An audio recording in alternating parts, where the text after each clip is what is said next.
What's going on, Galaxy? It is us, We're back. the That is true. FANdalorians.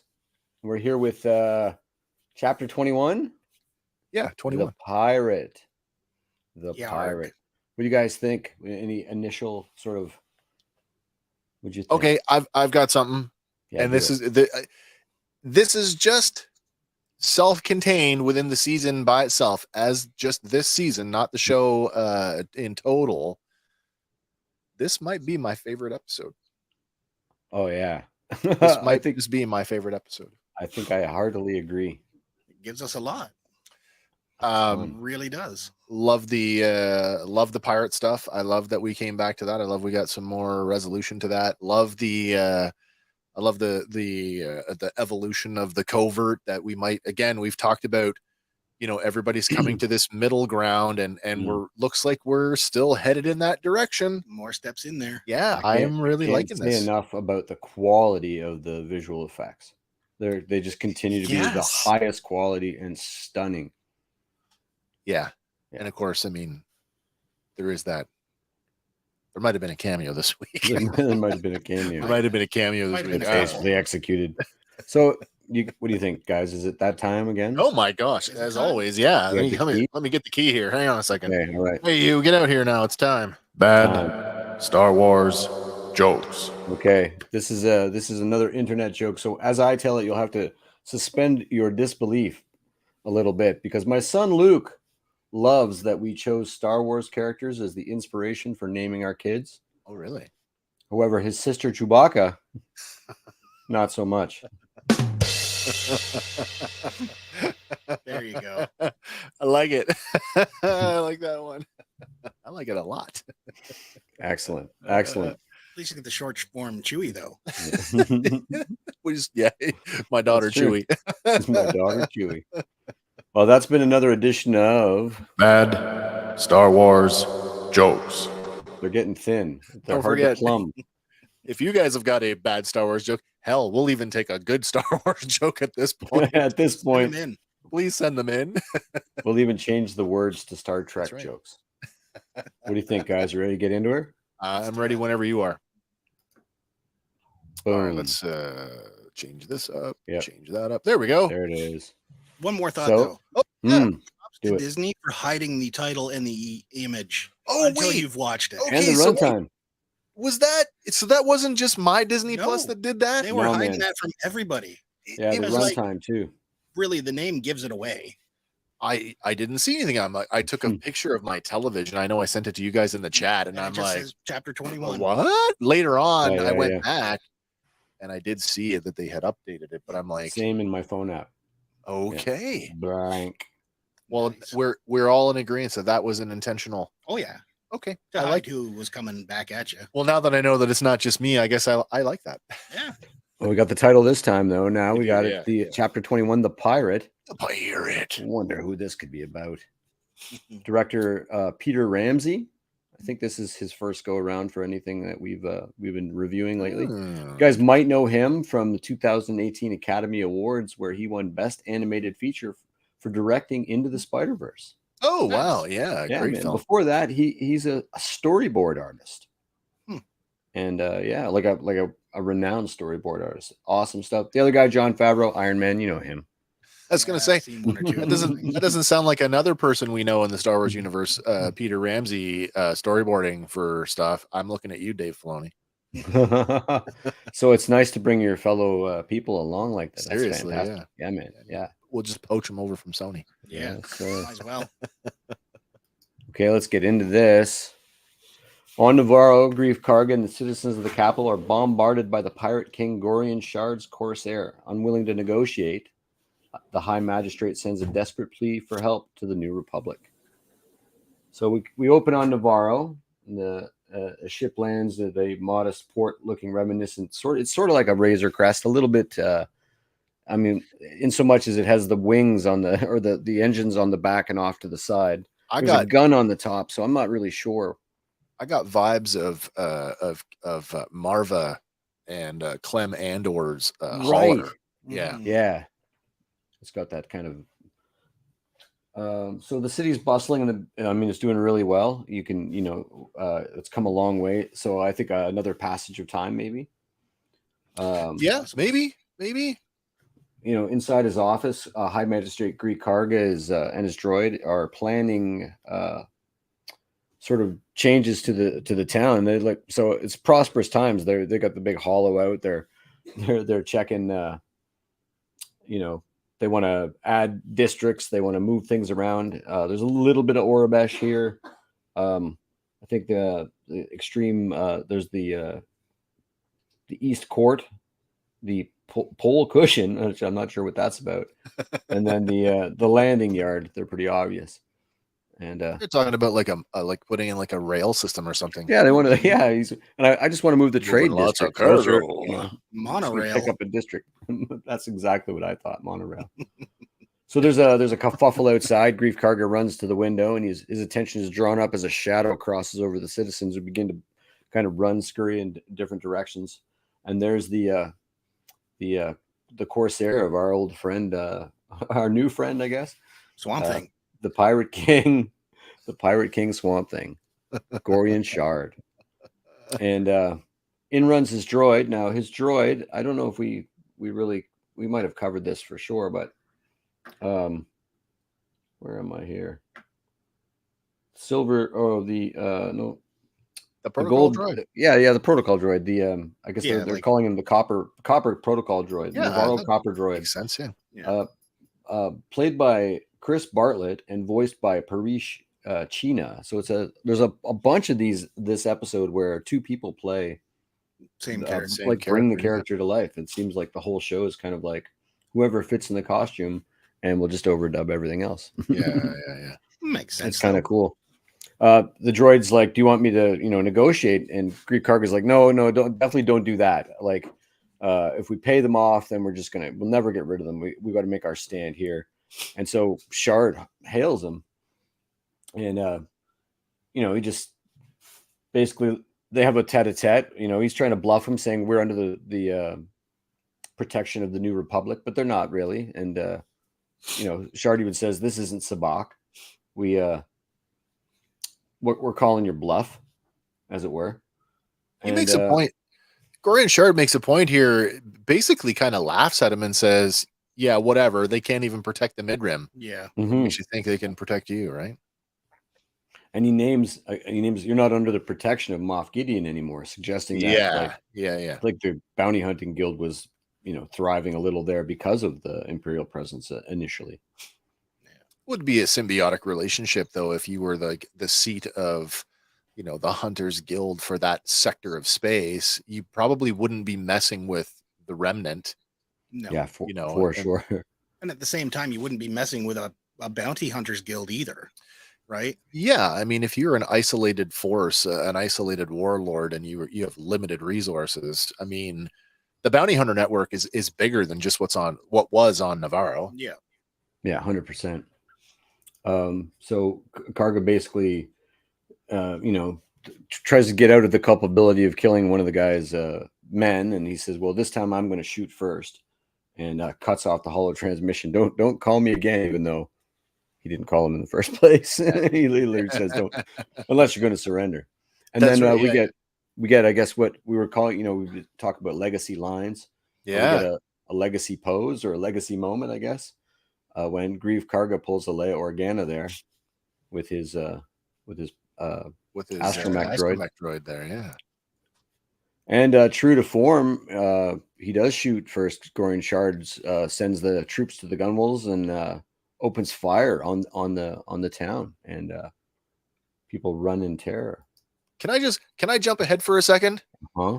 I just want to send a rest in peace to Gorian Shard's Corsair, because man, we didn't get enough time with that ship. I love that. That was a nice ship. I'm hoping it's a class. It's what do they call it? Cumulus class. Cumulus, like a cloud. Well, you don't know. It's still on Navarro by the end. The wreckage. You'd have a Ray type character go exploring. I still stand by that paint scheme. Looks awful separatist. Mm. Do you know what I mean? Yeah. It just looks like a repurposed separatist thing. Yeah, it certainly does. So, on an unnamed world housing a small New Republic base, Captain Carson Teva receives a distress message. That I'm trying to summarize the scenes as best I can. Yeah, of course. In a nutshell. And what appears to be a New Republic base buzzing with pilots wearing the familiar rebellion style flight suits and various We're going to Star Wars colors. Midway. Yeah, really, it really is. Yeah. We enter a hangar. There's like a series of Quonset huts. We follow a Y-wing in. I think the Y-wing is the first time we've had a live action Y-wing since one of the films. I think. I don't know that we saw one in in the Andor. timeline. Yeah. Yeah, timeline wise. So this would be no, wait, we did see Y-wings in Andor. That's right. So that Did we? That would Yeah. yeah, we did. They were Yeah. There was definitely one parked in the used ship lot. Yeah. Well, they're not decommissioning their own stuff very fast. We got a whole fleet, like a whole wing of Y-wings and several X-wings in a few of the shots. Inside, the Rebel pilots play on one table. It looks like a cross between shuffleboard and snooker. Yeah, pretty human looking. There's old school style helmets on shelves, and above the bar proper, there's like all kinds of different models of Imperial helmet. I don't know if you guys saw those stormtroopers and scout troopers, etc. And there's our guy Carson Teva at the bar. Paul Lee, Mr. Kim, Lee. Toronto. Sung Young Lee. He's back as Teva, and he's getting a drink, and so looks like the love child of Peli Motto and Snaggletooth. I can't deny that either. You know what I mean? Like I do. And she loves her. She got a thing for Jawa, so maybe Snaggleteeth. Why not? Maybe. That's Misty Rosas as the bartender, who we've seen before. Yeah, she was and while she brings him a drink, she also says that there's a message for him, and I think she's speaking Huttese. I think, and it's even that font. The translation is done for us, and it's that font of from the films, right?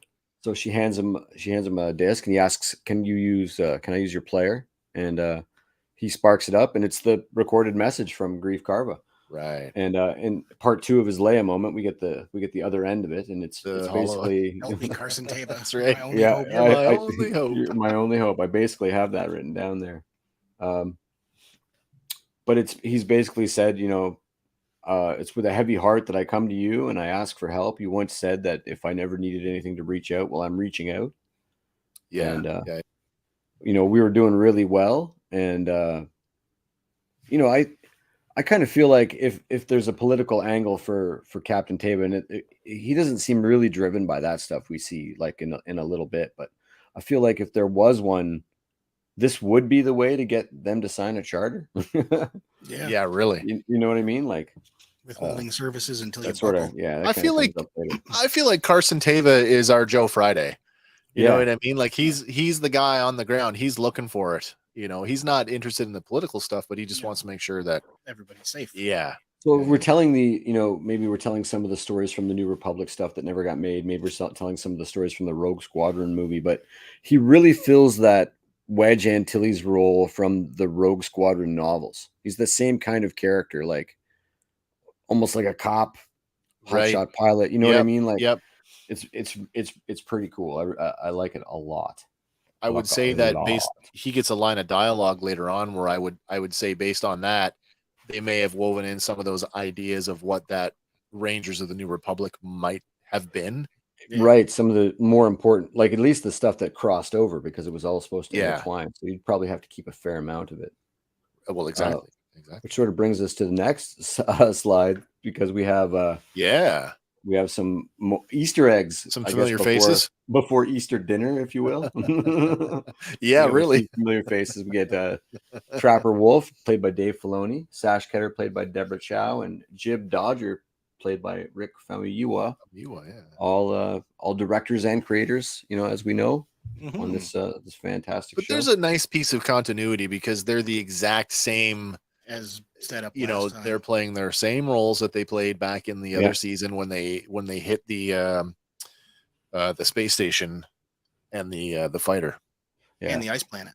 What's really cool? Exactly. Yeah. What's really cool about Captain Teva, and I have a little shot of it here. It's not a very good shot, but the traditional sort of leather bomber over top of the flight suit. Yeah. He's like full top gunning here.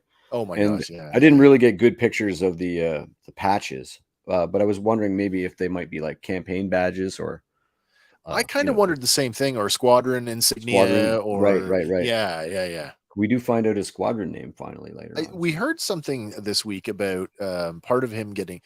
Paul had made a comment about his cosplay was screen worthy, and as it should be. He is a member of the 501st, the Toronto Garrison. Yeah. It makes you wonder, like, is any of this part of his actual? Like, did he just did costume kind of go? Yeah, it's good. You can wear that. Maybe. You know what I mean? No zippers. No visible zippers. That's right. No visible zippers. And then we get the drop. Can we just sit here for an hour and stare? I actually stopped, and I was like, as I saw you see the purple looming form walking in the background, like, no, right, yeah, no, and then I got to the credits, and I'm like, yeah. It was crazy. So I heard the voice, and I was like, it was unmistakable. Lauren watched it separate from me, and she said she was making coffee and heard the voice before she saw her back to the TV. I'm like, 8. What does it say here? Slide 6. Garazeb Aurelius steals the show. And then I rub my eyes and I'm like, wait, what? And then I hear the voice, and it's Steve Bloom, who I've got a picture of there. Yeah. And I pause and I dance about like a lunatic for 20 minutes in the washroom. Oh, of course you do. Of course.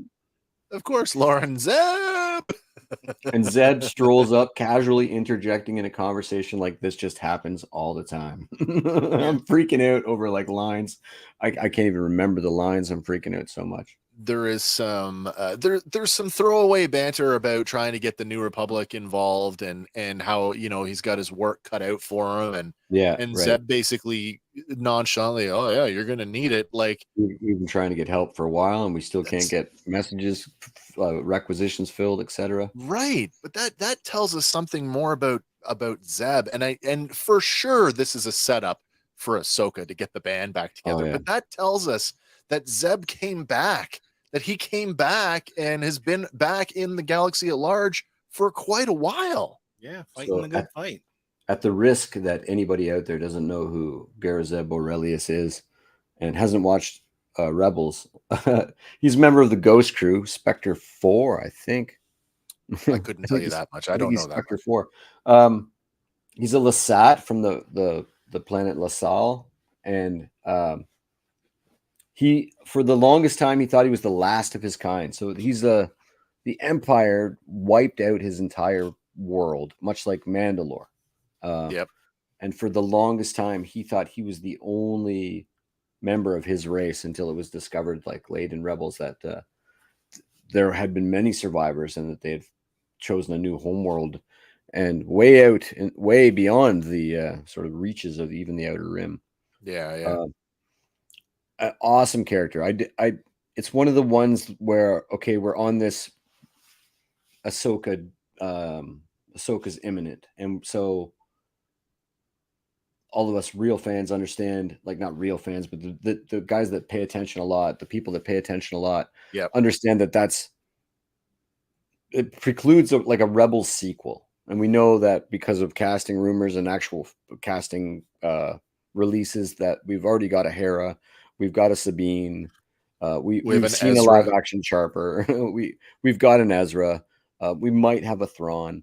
But all directions point that way. And the big sort of question for me was this character, because I thought, how are they going to pull that off in live action and make it look, at least, not ring bells. I don't think this rang anybody's bells like the Grand Inquisitor or any, pick another bell ringer. Right. Yeah. I don't think there was I didn't hear anything fan Negative. Outrage wise about his appearance. But I think you had said a while back, when I sort of wondered, I hope they get it right, was that the model for the Jedi Master from Jedi Fallen Order is also perfect. Yeah. For the Lasat Jedi Master. And I think that now that they're using a gaming engine, it might have just been that asset. It could have been that. I actually wanted to talk about his appearance here because you've done this really awesome, having the live action right beside the animation model, and I love the animation model. It's probably worth noting, like for the people, the more casual fan, this is the proto Chewbacca, right? The Macquarie Chewbacca. Yeah. But like looking at his animated goatee and like how goofy that looks, like you really worry how that's going to translate. But then you look at what they did and you go, yeah, that's perfect. Yeah, man. That's got perfect. An Amish beard. All of the goofiness has been toned right out of that. Just having him in a proper uniform. Yeah. Yeah, absolutely. Yeah, there's a scene, I didn't get a picture of it, but there's a scene where he stands to his full height. It's fantastic. Yeah. I opened him for the show. Did we get that one? Not yet. This is a good one. I've asked this question too. Lauren has a question, and I have the exact same question, because if Zeb came back, the last time we saw Zeb, he wasn't alone. I mean, if Zeb came back, where is his best friend, former Agent Callus? No, it's a really good question. Lauren and I have been talking about that for sure here at home. Man, I don't know, but I would think that he'd be involved, right? Like, I have a hard time. Certainly in the middle of the war. Yeah. This is the funniest thing. So war is over.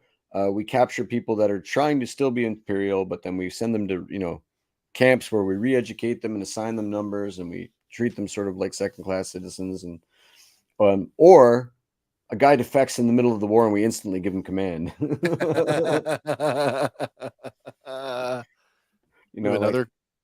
Another one here. I was going to say we've got a comment coming in here from Red. Red says, "Did you get the Orabesh off of his uniform?" I did not. That almost sounds like a. That sounds like I did. Did you get the Orabesh off his uniform? Please enlighten us if you did. Where's that? What part? Yeah, I don't recall seeing, but again, I probably Ghost Crew. Yeah, really. I just had Google eyes. I know. I was too busy staring at his purple. I watched the whole rest of the episode, and I couldn't tell you what happened on the first time through because I was just going zab, zab, zab. Yeah, zab. it was so well and so unexpected. Like I tip my hat to Disney for keeping the lid on that one. Yeah. Luke Skywalker freaked out. I couldn't believe it. You guys both. I didn't cry. Huge Rebel cry. Yeah, me too. Peak Star Wars. But at the same time, like they're giving us little chunks now, right? Like breadcrumbs as we go. Yeah, this is a big breadcrumb on the way. This is huge. Ahsoka. I've been saying maybe they're not going to drop things like Thrawn or Chopper, and I'm not convinced that we're not going to get a finale. Thrawn or something cool like that. We just talked about it earlier this afternoon about as all of these shows continue. Especially when you have multiple shows on the air at the same time, it's like this planetary alignment. Yeah. And at some point, they're all gonna get in line, and it's gonna be as straight as an arrow, where everything overlaps, like the Arrowverse did on their crossover, the yearly crossovers.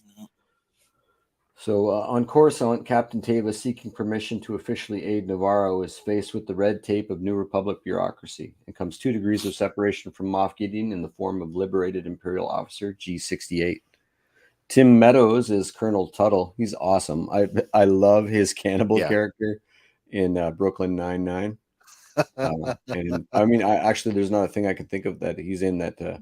I think of him as principal from the Goldbergs. That too. Also the stepfather in Son of Zorn. I can't think of his name, but he's good in that too. There's a comment from Red there about that. Oh yeah, wait a second. Left breast pocket area. I didn't do the legwork, just thought I saw it there. That's very good. I will do that legwork. Yeah, we will go back and look at that for sure. Katie M. O'Brien again as G68 there. It's kind of plot coincidence there. That's kind of nice.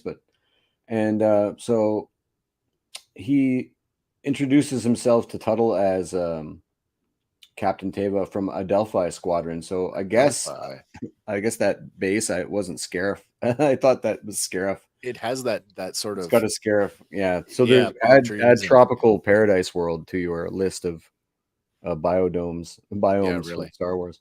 Yeah, but Scarif got blasted. He's That's so requesting true, yeah. authorization to and backup for a Delphi squadron to stop the pirate siege on Navarro.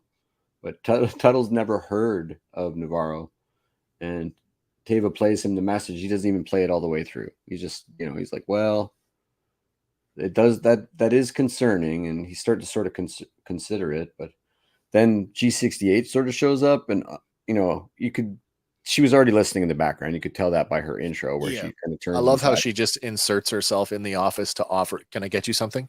And yeah, exactly. What? Did it look to you guys like she knew who he was? Like that? You It- gotta wonder if like- she did. Or at a least little bit, like she. of what he's talking about. Yeah. Well, I think it's certainly, because as soon as the Tuttle asks talking about Navarro. Rim, she's like, "Yeah, no, Yeah. I've actually served on Navarro," and but it's she's been to Navarro and points out that they haven't signed the charter and they're not a member planet, and Tuttle is he literally says so that's gonna be a problem. right, so Captain Teva's dead in the water. Yeah. And she's just actively and Yeah, no, Yeah. you don't need to go there. They're not Red signed up. Swanson. Here is the bureaucracy kind of getting in the way of things. Absolutely. What's Red saying? If Navarro wants Netflix, they should pay for Netflix. It's No a more very password imperial sharing. thing. That's right. It's a That's very imperial thing to say. no more security sharing. And G68 turns inward at the mention of rumors that Moff Gideon may have not made it to his war crimes tribunal.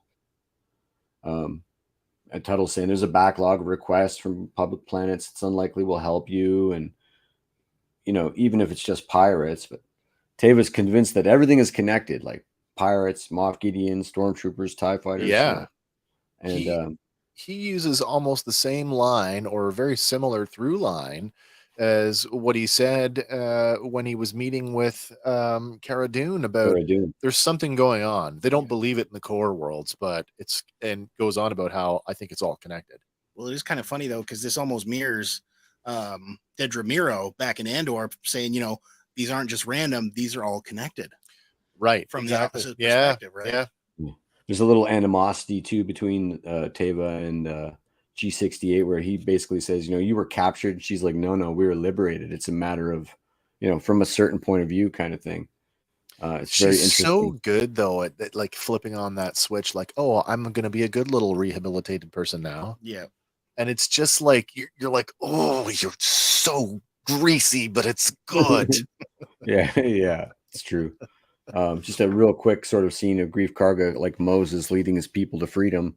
Yeah. Using his macro binoculars to see what the Corsair is up to. It's just rained hellfire on the streets. I'm sure a lot of people died in that conflict. Yeah, I mean that whole leading the people thing, and then you look at the group of them, and it's like, wow, like Navarro, the settlement was so much bigger than what this group of people represents. Yeah. And these are just people. Like there's no like retired guild of bounty hunters hanging out with him. These are just like the average, It's a really diverse group of people. Oh, there's a lot of aliens, absolutely. Yeah. It's like become a safe refuge, right? Yeah, no, exactly. When he said he wanted to go legit, yeah, I mean that just made sense that it was going to attract, especially when you become a trade hub, then it's usually going to attract like a crime boss guy. When he says he's going to legit, it's a cover for not going legit, and this seems really genuine. And I'll get into yes, yeah, it does. It's very genuine. Well, he was ready to throw down to protect his school. Yeah, of course he was. That's true. Yeah, kill a man for school. On the undisclosed world housing the Mandalorian covert, Captain Teva risks life and limb to bring Grief Karga a message to Din Djarin. Tracking something, Teva's X-wing swoops over the water and rocks, and then he spots it. Bo-Katan's Comrade class fighter transport. He puts down beside it, and hands in the air, he announces himself. The snipers watch him from the cliffs. Paz Vizsla confronts him. They clear out, Blue Boy. So there's that there's that comment again that when Cara Dune calls him Blue. Yeah. And I now that and it happens again, actually, Din Djarin calls him in a few minutes, calls him clear out Blue. He says it again. So I kind of get the impression that that's slang or derogatory, kind of the way the Army guys would call Air Force guys pigeons. Oh, yeah, like a friendly barb kind of thing. Something similar to that. Air Force versus like inter branch rivalry, I suppose. Yeah, Clear sort out of. Space Yeah, Cop. so. I kind of wondered if it had to do with every time we see the New Republic logo, and even on his helmet, it's on a blue field. That banner, that flag that's hanging off the rehab center is on a blue field. Yeah, I don't know if that has anything to do with it. Blue Maybe. Boy. They call him Blue Boy twice. I guess, yeah. Well, cops were always the boys in blue. Ah, that's yeah. Well, He's a that's space kind of cop. on the nose, isn't it? Space Cop, boys in blue. That's really Yeah. That was too close to the problem. That's more likely, actually. Ding. So Mando comes out and he's, we're a pretty secretive group, us Mandalorians, and we're hard to find. I'd like to know how you found us. And he said, well, I've had an agent that a friend of mine has been working with you. I used to work with him in the rebellion. Somebody I served with in the rebellion. Yeah. And then it's R5D4. And that's kind of like he's up to his old tricks again. He's like double agent. I actually legend. I actually rolled my eyes when he goes from the New Republic, from Coruscant, immediately to the covert. I'm like, if they don't explain how he found them, I'm gonna punch the TV. Yeah, these are huge. It confirms what Pelly said, right? Oh yeah. So yeah. Oh, that's an interesting thought. Red says Blue Republic, Red Empire, same oppressive government, different color. That's also Purple possible. separate. Purple independence. Purple. You've had your purple moment. That's true. Pulling Mando aside, Teva informs him about Navarro, framing it like Mando must help his friend, but really there's he feels like there's a bigger plot. So there's more in it for him, and didn't even senses that. It's like, what's in it for you? And he's like, oh, I just don't want to see Navarro burn. And so I know there's nothing in it for you but saving your friend, but I thought you might like to know. So he kind of puts it on his shoulders, knowing that he's an honorable guy and he'll do something about it. Yeah. Their hands are tied. And Bo walks up and Din just says, I have to help him. This is what's going to happen. So we better tell everybody. This is a pretty cool scene here. We finally get Grogu. Where's Grogu been? Not selling any toys this week, is he? It's pretty dark too, buddy. There's Grogu. That's my note. There's Grogu. Finally. He's there. Yeah. Inside the covert cave, a bonfire lights the gathered Mandalorians as Din Djarin stands before them, holding the armorer's hammer, a symbol of his authority to speak. I guess similar to like recognizing the chair, like a sigil or a. Now Paz Vizsla has the conch. Yeah. Right. Exactly. That's right. Yeah. Speaking stick. That's the word I was looking for. He gives a rousing speech about how they should fight, and if they win, they have been promised a tract of land and they can live openly upon it and no need to hide anymore. And he's not very good at it. And I think it's the most like the lengthiest sort of sentence or combination of sentences the character has ever had to speak.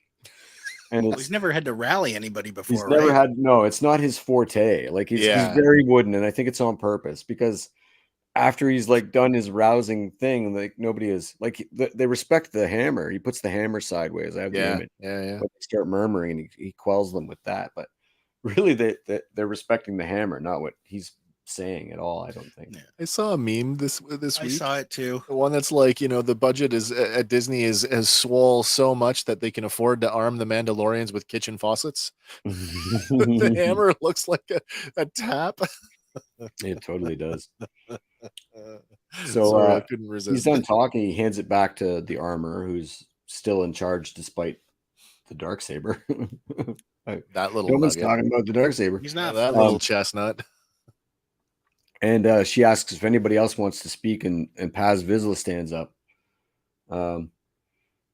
I thought this was going to go a whole other direction. You and me both. I sort of did too. Paz Vizsla takes the hammer. At first, he appears to be admonishing Din Djarin and the Foundling and the task before them. But when positing the question, why should we fight? He raises his voice loudly, proclaiming, because we are Mandalorian. And he will follow Din and Bo in the hopes of a new beginning. And last week I asked I asked if the beef was settled. I'd call this beef settled. I think so. And the reason I think that is because if you could see emotions under a helmet, I think that the Yeah. armorer is like shocked by that. Yeah, I would 'cause agree he's with that. like, this man saved my child. You know, Yeah. Right. I will And fight by his both of side. them and Bo-Katan, when we chose to do nothing, When we they gave up, acted. they didn't. Yeah. Yeah, absolutely. Eric says he did a bad guy best ally trope. Yeah, yeah. Alley oop. An ally oop. Now it's Bo-Katan's turn for a rousing speech, and she's way better than both Paz Vizsla and Din Djarin combined. She's got them whipped into like this combat frenzy. It's kind of, it's pretty great. Form a hollow square, eyes on me, open your ears. Yeah, she's definitely, this is her forte. You know what I mean? She's yeah, oh yeah. this is Military where leader. she sits comfortable, right? And then as the craft slice through hyperspace, we're treated to sort of a montage of the holo briefing outlining the plan. The N1 will draw off the fighters and the Corsair so the Gauntlet can drop 2 groups of ground troops to liberate the city. It's a pretty simple sort of plan. Things happen at a pretty random rapid pace from here on in, sort of. It's kind of hard to... Yeah, no, it is. It is. I was gonna say I like that that shot of hyperspace. It's very much a Star Trek thing to see 2 ships in tandem through hyperspace like that. We see that in Star Trek all the time when they're at war. But like, that's cool that they're showing us this end of it. Yeah, it's a very cool. I mean, one of the only other times we've seen that is like in Spaceballs where they went plaid. We're going to plaid. We are going to plaid. In the devastated city, pirates loot and pillage and terrorize any remaining citizens. Suddenly, an N1 starfighter streaks overhead. There's the R2 unit that's there, just bumping into the rock. Just bumping. It was serving drinks earlier at the beginning. That's right. That's right. Yeah. And it looks like he shoots off like a Roman candle at the very end. It just, and you can see now the city's back to where we're used to seeing it from season 1. It looks pretty crappy. And even the arch is destroyed. The pagoda, totally destroyed. Aboard Shard's Cumulus class Corsair, the Pirate King and his bridge crew prepare for a rematch with Din Djarin. The Pirate Coxswain is voiced by Matt Fraser and performance acted by Misty Roja again. She's all over. Who was also a Queel. Yeah. Who was also Queel, that's right. Gorian Shard is once again played by both Nonzo and Nosy, and I hope I got that right. Nonzo and Nosy as his voice, and Carrie Jones as the performance artist. Cool. A Nosy from Game of Thrones as Zaro Daxos, and of course, Carrie Jones played Black Chrysanthemum among many other things. Oh right, was he not the guy that lived? Oh my God, the guy that took in Khaleesi and then that's right. Yeah, in the desert. That's correct. Yeah. That's a quick one. Eric said, "Oh, Mandos are warriors, not a military, but they do a good job of faking it." Yeah, I get more sort of like ragtag mercenary. Like they're trained for combat, but they're more adept at war with each other. Small unit tactics as opposed to force on force. In the Gunnels, pirates fire at the N1 to no avail. Vane, played by Marty Matulis again, and his squadron dart about attempting to shoot down the more agile fighter. They still didn't name them this episode. They still keep calling them snub fighters. Snub. They do, yeah. But an X-Wing is a snub fighter. Yeah. Well, maybe somebody read what an X-Wing was in that film. Maybe maybe. Could be. On board at the helm, we get a new alien. At least I couldn't find anything when I searched Warthog alien. And I don't know if there's images. There he is up in the corner there. Yeah, at the wheel. Warthog pirate portrayed by makeup artist and effects artist Ian Goodwin, and it was hard to find an actual image of that guy without wearing his own makeup on. Yeah. So maybe that is like an original creation. Oh, maybe. They said, bring it in.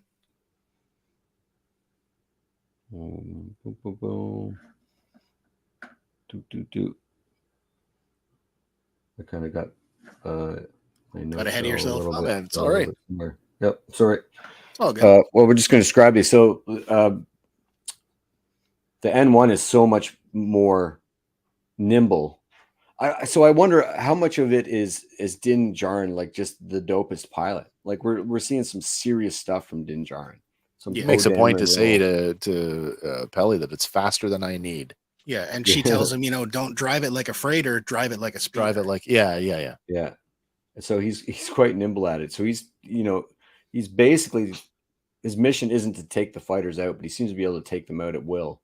Yeah. And he draws them off into a canyon. And they're able to he's able to radio Bo for her like initial attack run on the thing. And the Gauntlet must have heavy weapons because she managed to take out one of the engines on the first pass. Yeah, first pass. Immediately Shard's like, get back here, get the fighters back here, there's a second ship.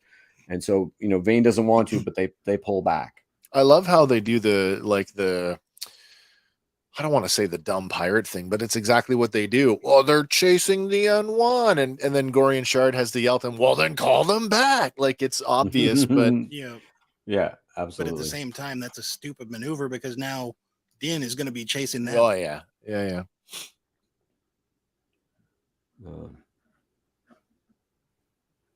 Seems like I got stuff. Expertly piloting the N1, Mando draws the pirate snub fighters away, deftly dispatching a couple with the guns of the nimble fighter.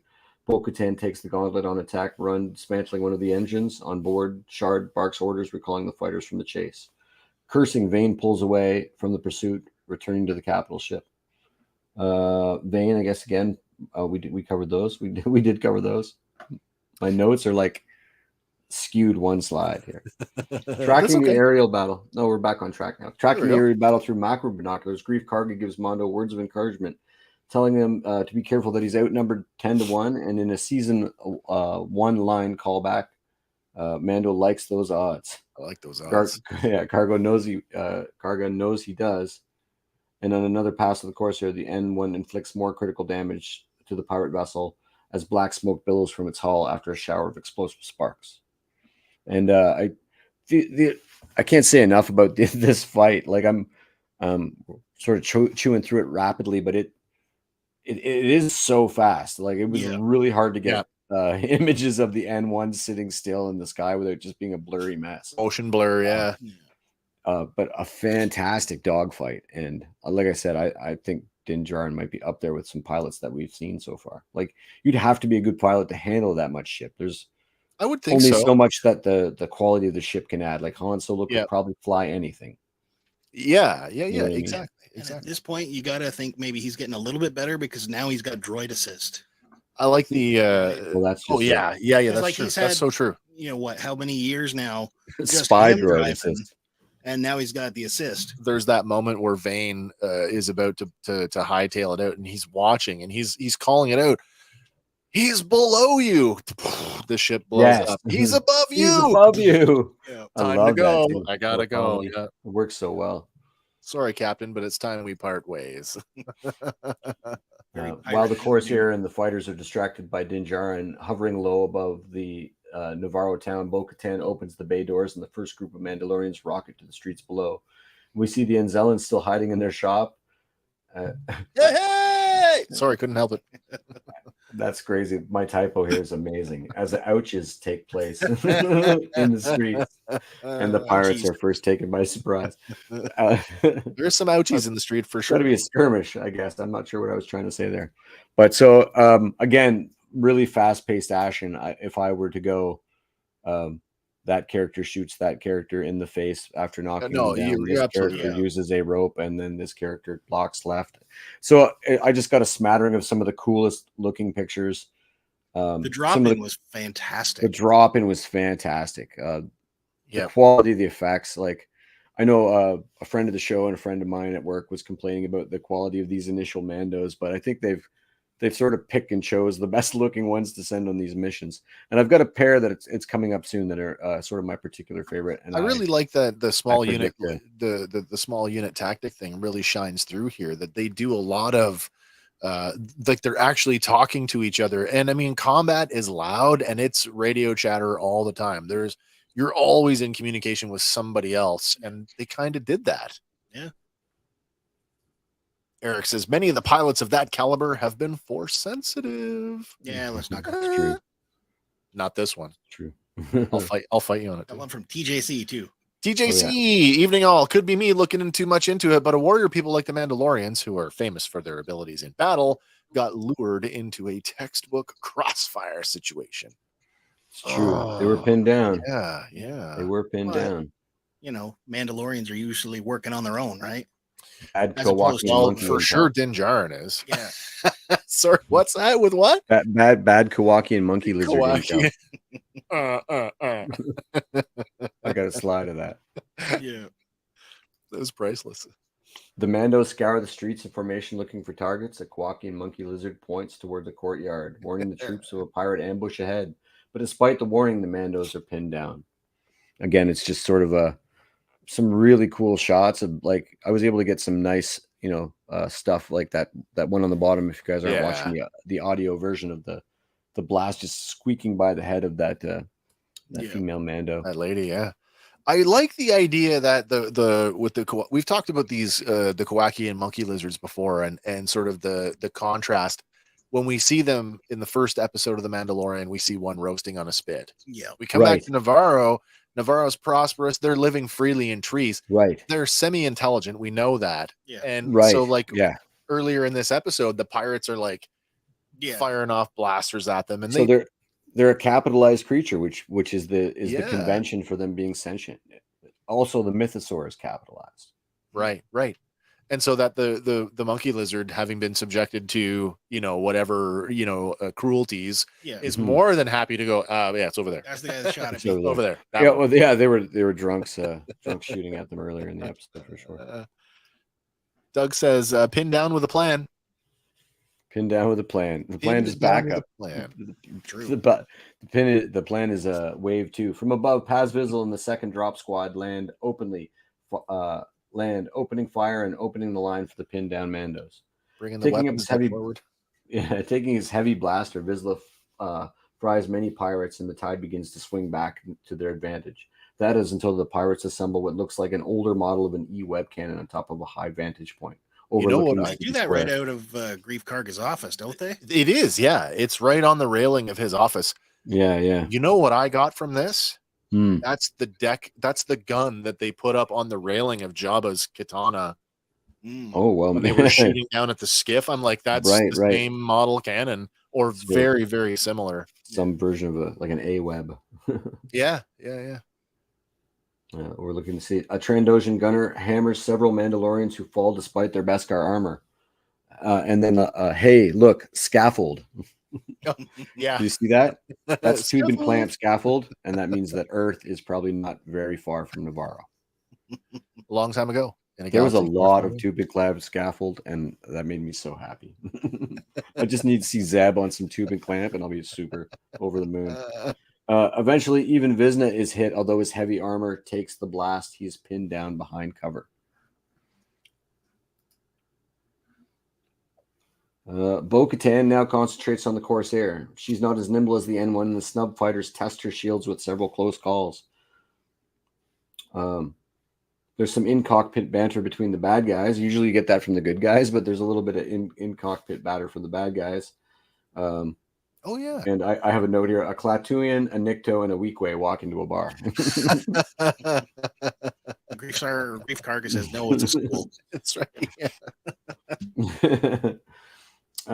So Bo struggles to evade her pursuers when, through the aftermath of an exploding snub fighter, Din Djarin saves her skin. It's kind of a cool Wedge Antilles moment flying through the... Oh, yeah. Massive kill there. Inside the tower where the gunner is stationed, we see the gleam of a Beskar hammer, and the armor stealthily takes out several pirates, including one Weequay shield and Molniring, an Aqualish thug. Pretty cool stuff here. She traps the guy's hand and then bashes him in the head, and then sort of Cara Dunes him into this like cute, Weequay shield. I snickered when she used the tongs to grab him by the collar and pull him back. Pull the guy back. I was amazed that even though they were firing at her, that nobody else seemed to notice. Maybe that the gun they're firing off the I deck guess is it's very really loud. Yeah. but Really, or that really loud. but so she was able to stealthily get them one at a time, even though they were all in the same room. Or the groans of like the ooh and the ah from being smacked. Right. Still pretty cool though. Before knocking the gunner himself off his perch into the streets below. The Mandos now cleared to fight. Look up at the armorer, having cleared the gun post single-handedly. So she's a badass too. But we knew that from season 1. Yeah, she took out some stormtroopers in She close sure quarters did. pretty Oh my gosh, seriously. yeah. Yeah. Very same way. Well, and the opener of this one too. She. I want to know at that the crocodile turtle. The center of this image. I want to know who that guy is, because that guy needs a freaking award for skateboarding that thing. That's I got a note about that here. On the ground, the battle is swung completely in the Mandalorian's favor, as pirates are down left and right. Some highlights for this: the male and female duo who we've seen fight a lot together in this episode.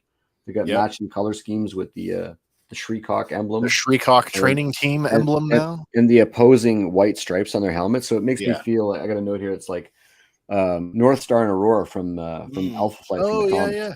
Are So we going brother and siblings sister, or twins, romantic? or romantic. I don't know. It's just they're my favorite Mandos that I've seen in a while, and I really would like action figures cool. of these two, even They though are they would cool. just be repaints. Oh, aren't they all? And this guy surfing, I had to throw in there because that's just like so Rebels, so animated. Clone Wars animated series. It's like not even abnormal to see that in those shows, and it's like. It stands out so dramatic. He's even pointing. Really he's firing at the pilot while he's with a hand blaster. With a hand blaster. It's so good. On board the we got here. Doug, hammer and pliers for the win. It's true story. It's true story.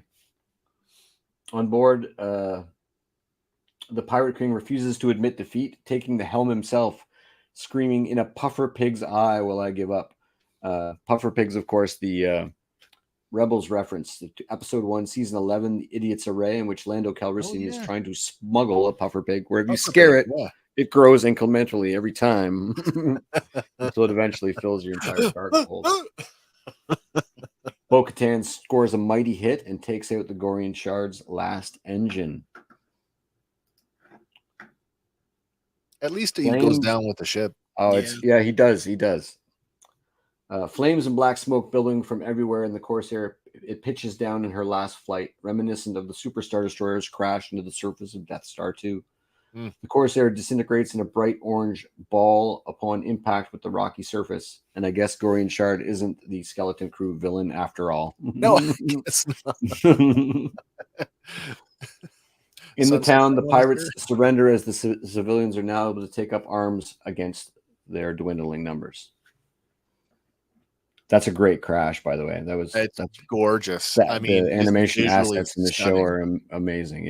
It's a thing that they avoided in the original trilogy was too much, because of the green screening effect, too much ships in atmosphere. They found it really hard to make it work. Now this scene is very interesting to me, actually. At the landing yard, at the ramp of the Gauntlet, High Magistrate Grief Karga gives a rousing speech to the everybody's better at Din Djarin than speeches. At speeches. To the gathered townfolk and the liberating Mandalorian warriors, telling them they have a home, as he is ceding all land from the Western Lava Flats to Bullock Canyon. We get a Jeremy Bullock, of course, the original Boba Fett. A nice little Easter egg there, kind of little cookie drop. So the thing I find interesting about this scene, and I think I think everything's on purpose. You know how I feel about that. I think you guys feel the same way, that the little things, especially when they stand out, I think they're very important. There's innocuous things. Oh, that guy's arm was yellow. That means something.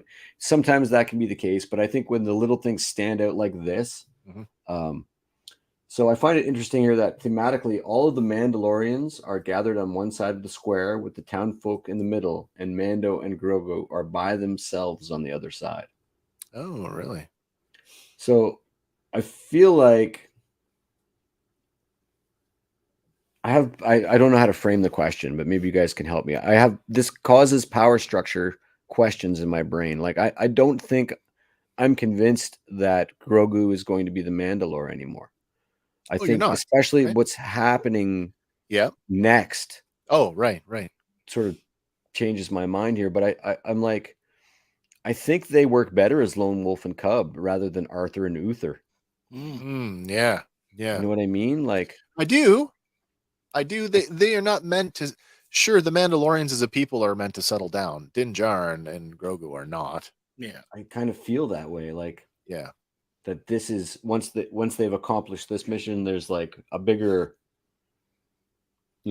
something to do with the Force in both their futures, kind of thing. You know what I mean? Like, Quite possibly. I don't know that a Jedi can escape that, or a I don't Force want user to. can escape that. I don't want to push it too much, but I earlier this week in our group chat, I'd sent you an image that basically related to the stuff that we talked about last week about that segment of the fan community that is actively shipping Bo and Din together. It was a nice little, and the artwork was very good. It was Bo and Din sort of in an embrace with their armor on, kind of touching foreheads with Grogu in the middle. I mean, that's not out of the question. If that's where they kind of want to tie things up and have them sort of walking off like the king and the queen, and Grogu can go off and do his own thing. I feel like what the armorer does next is to drive a wedge between that possibility. I think it separates her from him, and puts her squarely on the armorer's side.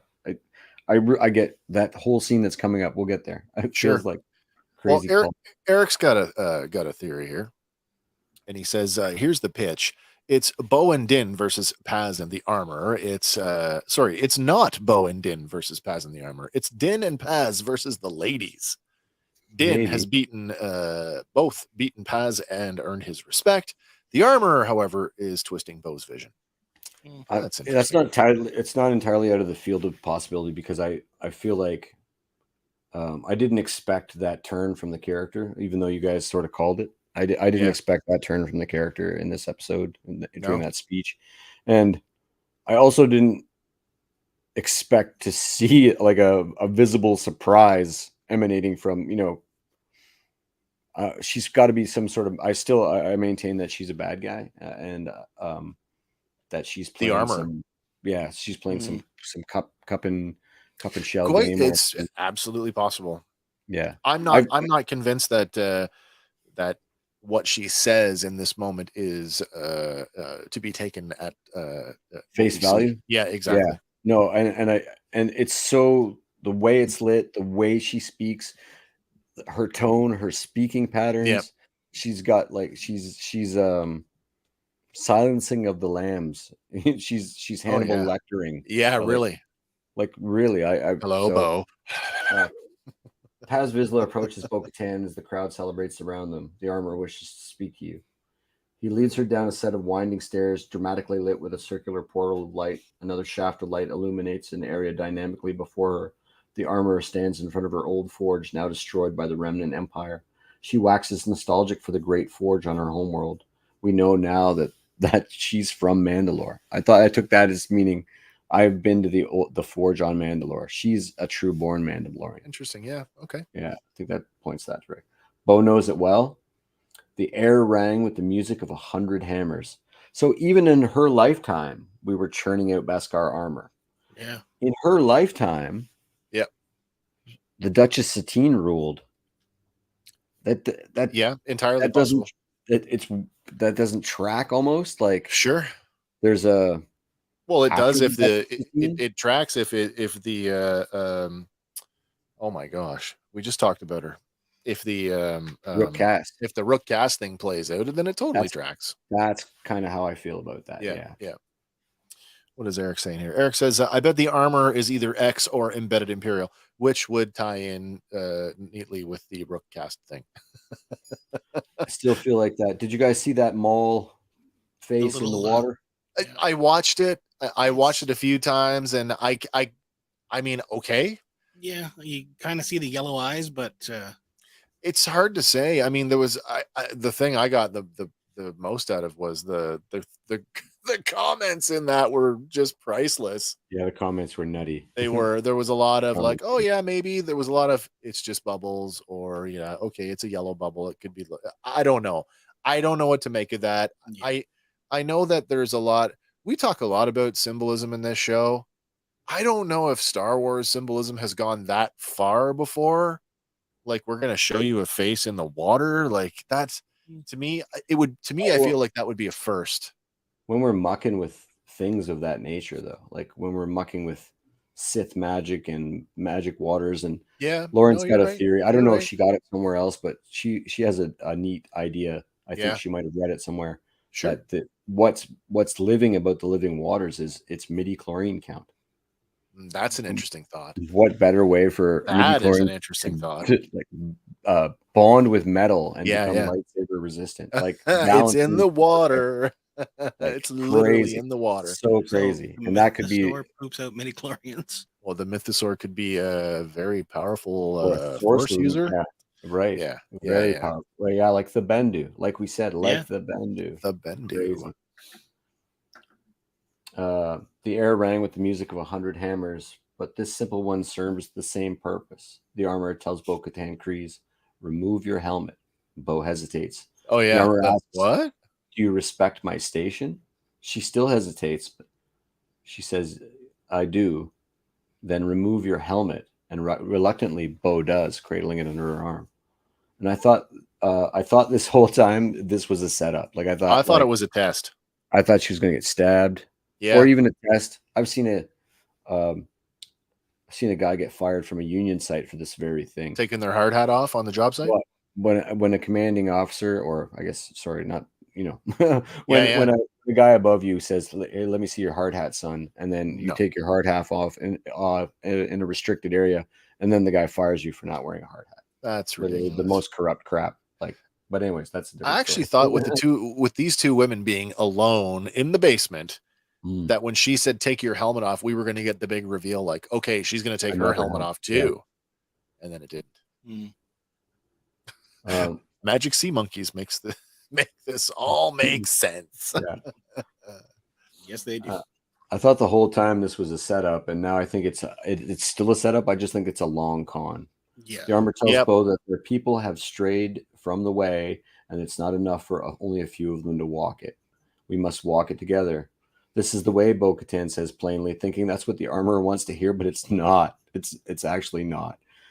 By sounding increasingly creepy, she repeats, "We must walk the way together," like a Geonosian zombie. Yeah. All Mandalorians. Bo says she understands. I was taught that the mythosaur existed only in legends. There's that line again about, it's so meta, saying things that exist only in legends, and it's like calling them out in the I love it. I just, it's on so many levels, it hits me. And yet you saw it. And Bo-Katan bows her head. The armor says, it's a sign that a new age is upon us. The new age of Mandalore. Yeah. Mandalore must all come together.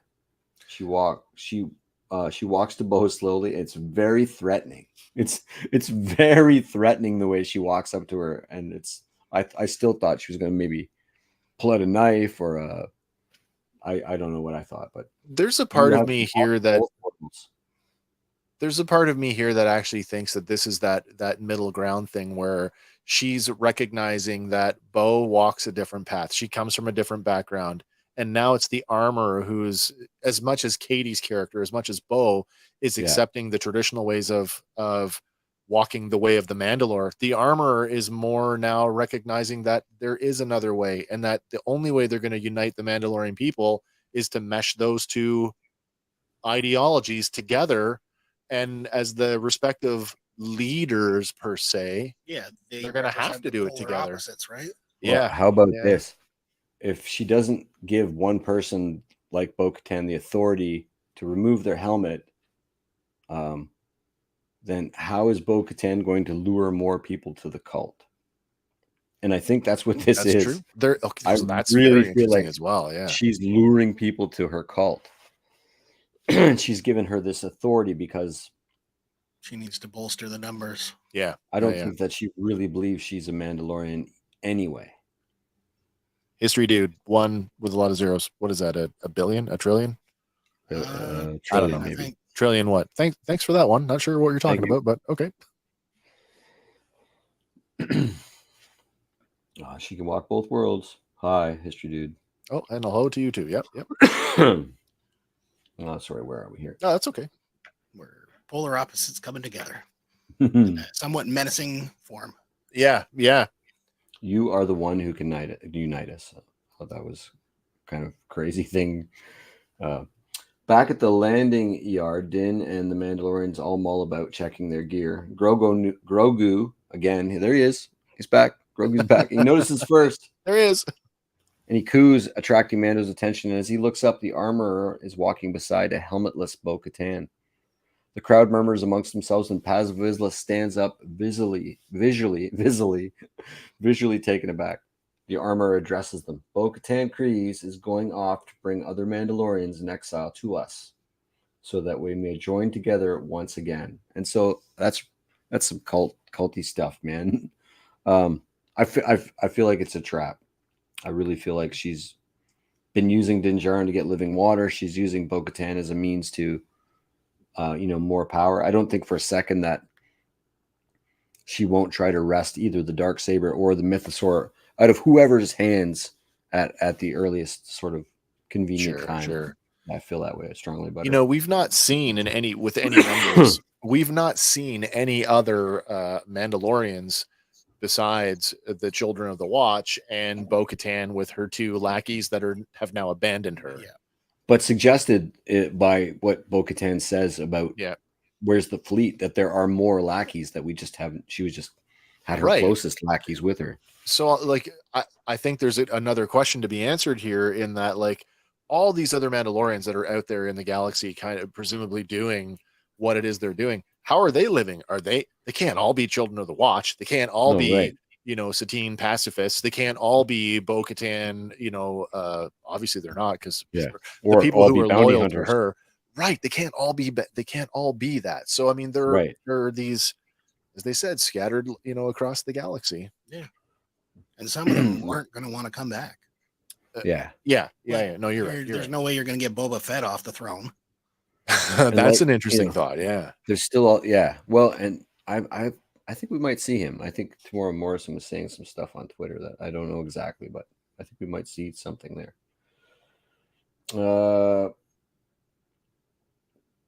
Vizsla protests. She shows her face, but Bo-Katan walks both worlds, the armor says, and she can bring all tribes together. And they kind of hold on Grogu during that scene. It's kind of interesting. And as we close in on Bo-Katan, we hear the armorer say, "It's time to retake Mandalore."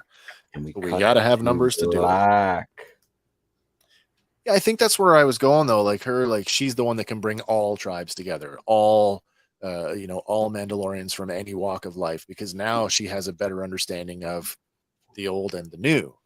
Certainly, it sort of reinforces Certainly, it brings new sort of hope to the rumors that there will be a Bo-Katan show. Sure. Certainly, she can carry that show. Certainly, there's enough interest in the character.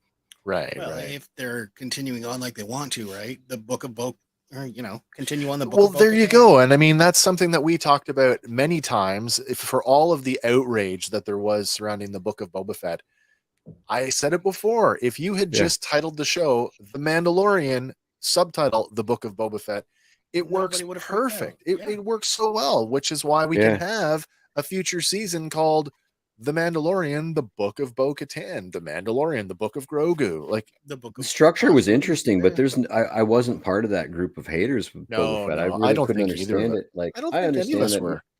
No.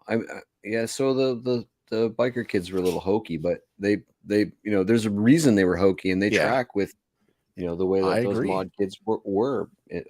That's what they're homaging. I don't know. I thought that was a dynamite episode. That's I can't believe we got. So do you want to talk about the 3 or 4 minutes that you missed? Did I miss 3 or 4 minutes? Yeah. You want to talk about the whole Imperial shuttle thing? Oh my God. Where did that go? I don't I know. have slides. The little Where are tap my on the slides? end. I don't know. They're still there. Let's put you back in here. Here they are. It's Let's right go there. back over here. Okay, there we go. I missed 3 or 4 It can minutes. happen to anybody. Cut to black. So there was like there. Well, it does cut to Fade, black. fade but- back in. I don't know why there are no notes there, but I don't need them for this. That's crazy. I knew there was a slide. I was like, "There's 26," and then the Yeah. notes it just says Wait a cut to minute. black. It does cut to black. Maybe the notes are on my phone, not on my computer. That's okay. That's wacky. Yes, let's talk about that 3 minutes that I nearly missed. Yeah. The third ending, epilogue. It's like almost like an after credit scene. Yeah. So we're just floating through space. We don't have our S foils in attack position. We're just on routine we're patrol. Just, routine. We patrol. see it's Carson Teva again. Why wouldn't it be? Why is he and he- alone? Why don't is he know, but alone? I see. they didn't grant him anybody else. I don't have the guy I don't even have. It's Lieutenant Reed, I think, and I don't Yeah. have the actor's name anymore because now I don't have any notes for it. But I think Lieutenant Reed is in the sector with him. I don't think he's alone. I just don't think they're. I think they're on Next like to each a other. wide patrol. Like Because when they picked up Din in the Razor Crest, it was him and Trapper. Yeah. Like, Yeah. why is he flying out there alone? Unless he's investigating things on his own, I had that thought as well. on official channels, right? Yeah. I mean, this is a pretty prime target that he just happens upon. So that was one of the questions that came up this week. he's Why is happening it upon always this, him? Well, I think it's probably that he's happened upon it based on intel, based on research that he's done, Oh, and then his guy is confirming this stuff. He's got to act coy, right? Yeah. So we definitely see a disabled a shuttle, Lambda class. So I threw another Lambda class shuttle in good shape, but it Lambda looks class. like it's being washed out by the glow there. And then in a new sort of R2 attachment, we've seen these. I love this. This is great. We've seen just that be a sensor beacon in Obi-Wan. The periscope. Yeah. And so it detaches from the R2 unit, and it's a probe. Yeah. And it sends back telemetry and information. Apparently it's an advanced probe. It can tell what things are made of. That's the moment I thought it's a trap. It's a trap. Yeah. This part.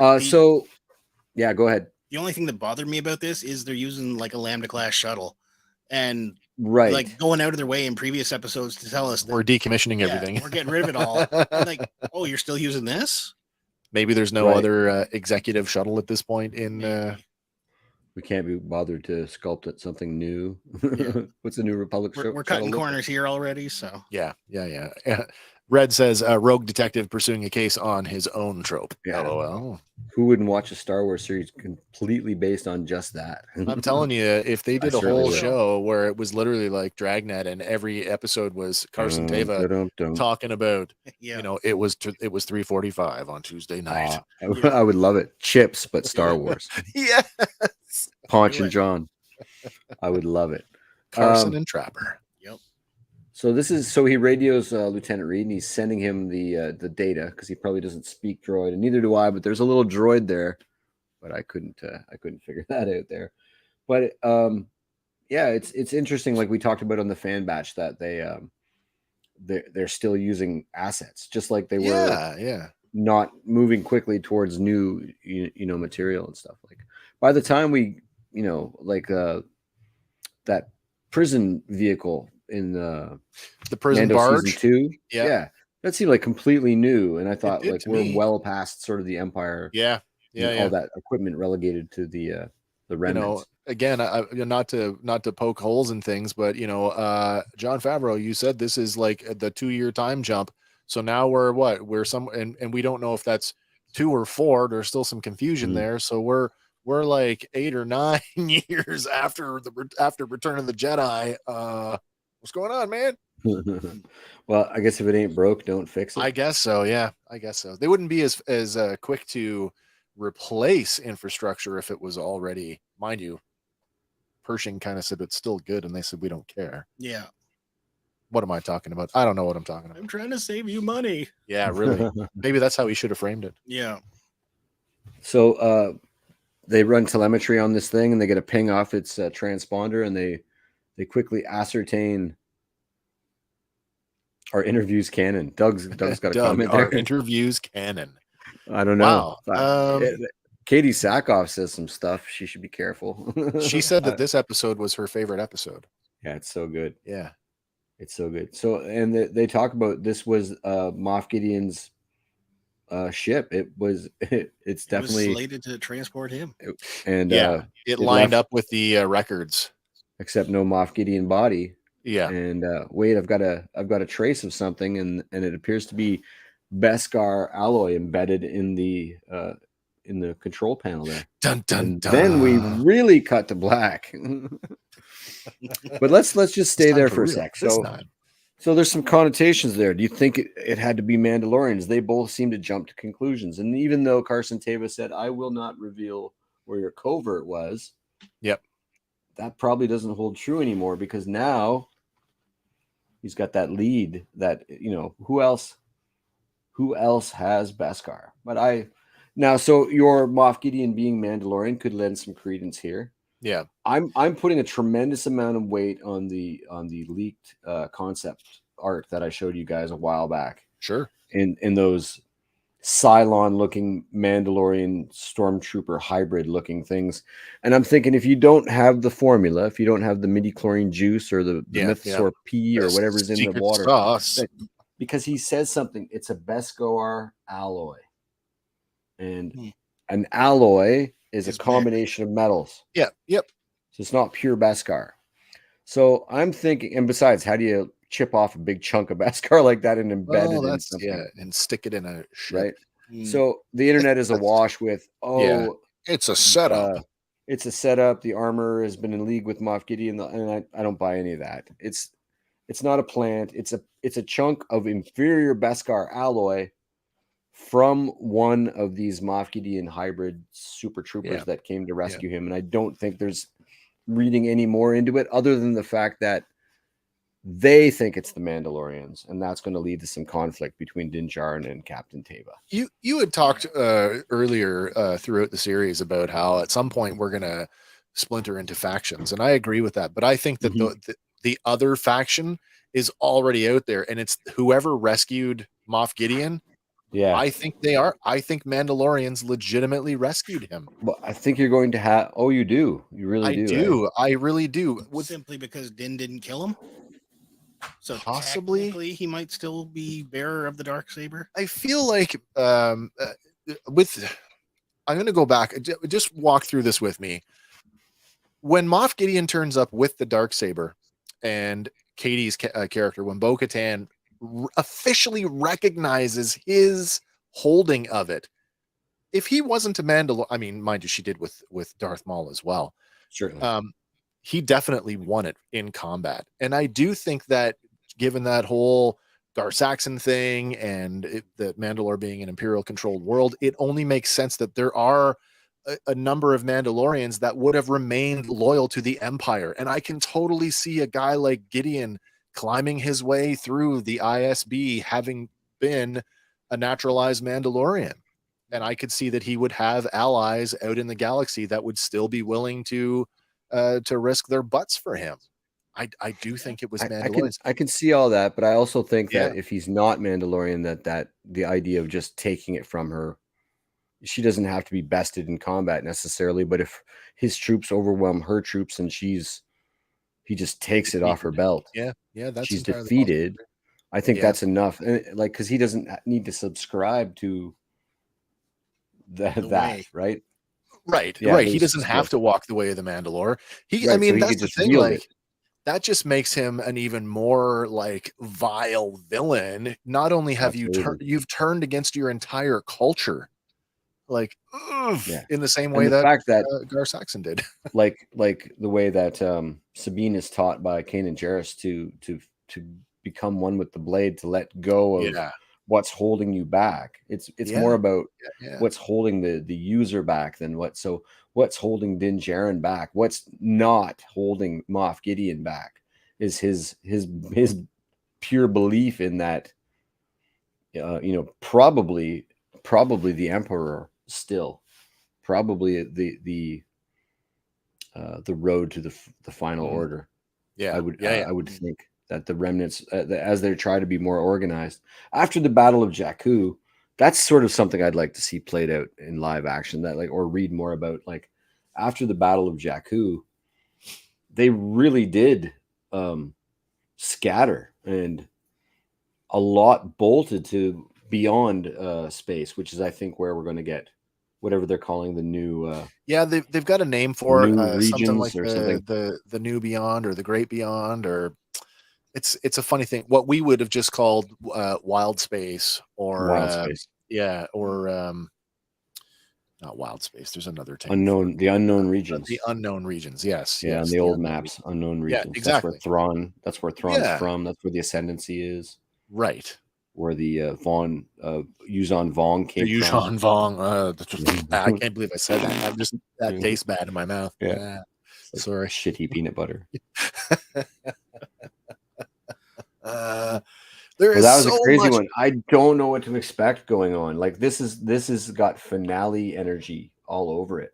Like Everything points towards. How do you top Zeb? How do you top Bo-Katan being the chosen one? Like, how do you, man, real cool, real excited for the last I not to take away from what the Mandalorian is doing this season, but setting us up for what is clearly going to be the jump off point for Ahsoka. I mean, is it going to be a disservice to the Mandalorian for future seasons? I hope not. I don't think so. I mean, I would like Gideon to remain squarely the Mandalorian villain and not be. I don't want him to cross over to another show. Yeah. It's got layers. The outer dark, as opposed to the underdark. The inner light. Well done. I did hear another one. This is completely wild. Here's a wild one for you. Because they already have his cruiser, Axe Woves and Casca Reeves are responsible for busting him out. I don't buy that. That would be pretty far for me, I guess. I did see set photos of him way before the season even started. Him? Who? Which one? Axe Woves. Axe Woves. Oh, interesting. Helmetless. In costume? Yes. Okay, so not just a set visit. Oh, that's good. That's good to know. So who knows? Those characters could come back. I know that she was not, publicly she has said that she was not called back. Yeah. Right. So who knows there? I believe she's actually gone to Japan, if I know right. What's that? I believe she's gone to Japan.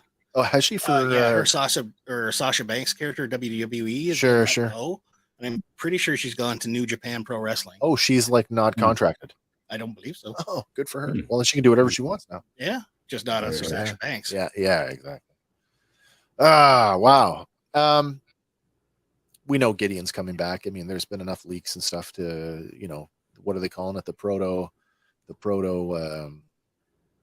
What's the word? The Death Trooper? No, the Praetorian Guard. They're talking about we're going to see some version the of red version. Guard. I've seen both. I've seen the one that I showed you that looks like a Cylon, like it's clearly silver Beskar over a black, with almost like a clone. Yeah, more like the Phase 1 helmet, where it's a hybrid of a Mandalorian helmet with a Stormtrooper helmet. A little more in that red. A little more classic Spartan with the like the T visor. Yeah. Right. One can only speculate, which is what we sort of do around here. Yeah, that's right. But listen, that's it for me. I mean, that was a fantastic episode. I hope you guys absolutely enjoyed it. I hope you guys are going to like and subscribe if you haven't already. We have a merch shop, TeePublic. I think you guys should check that out. Right over there. We have a Patreon. I'm Eric. He's been commenting all kinds of. Tonight is lonely over there at our patron bar. You could join him for a drink there. It's reasonably $5 a month to drink with Eric. Man, I'd do it. Go ahead, Hank. No, we're so glad that you tune in every week. You make it worth it. It's a ton of work. I don't often lead an episode, and when I do, I'm reminded what a huge amount of carrying the two of you guys do. Oh, My co-hosts do a ton of work to let me sit here and go, oh, so every time I get my hands on one of these, I know that it's a Herculean effort, and it's so worth it to see 8 or 10 of you guys out there engaging us, and all the comments. You guys are starting to talk now. That's great. Don't forget on Tuesdays. Sometimes I'm there, sometimes I'm not, but these guys are always there on Tuesdays. Random Fandom on Tuesdays. It's a call-in show, so you don't have to type, you don't have to cut your nails. Sure, you can phone us on WhatsApp. The phone and call us in. Use the WhatsApp. And you can talk about it. It doesn't have to be about Star Wars, because we are not just a Star Wars show.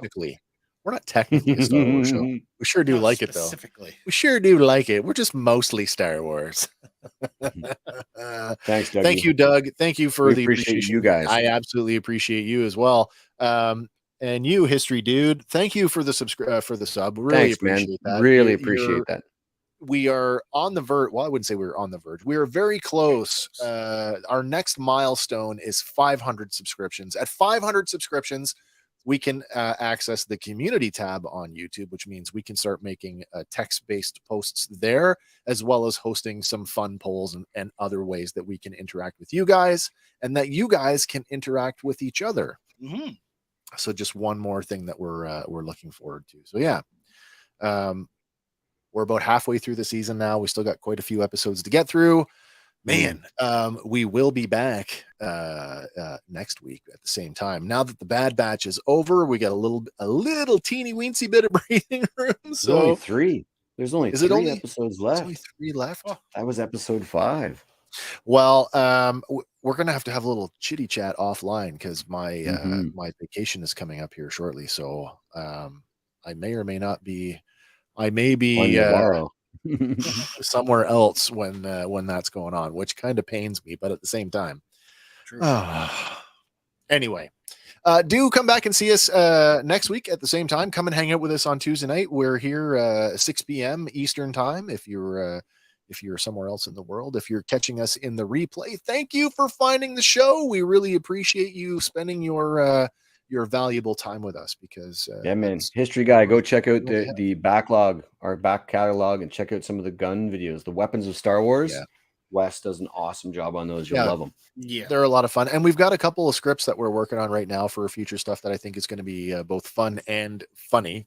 As soon as we get to work on those, we're on the verge of launching our own website. I think it's okay to say that now at this point. We have it's just a simple website, but just one more. Yeah, exactly. One more way that we can lump all of our stuff in one place together, so you guys don't have to go all over the place to find out where we are. Anyway, until I think that's it for me until next week, or until Tuesday, I should say. You guys got anything you want to close on? Well, this has been awesome. All right. We don't have to wait too long for the next one. Okay. Well, then we'll see you guys on Tuesday. And for Fan and Power, everybody, my name is Wes. I'm Andy. And I'm Hank. And we'll see you on the next one, guys. Bye for now. This is the way. This is the way.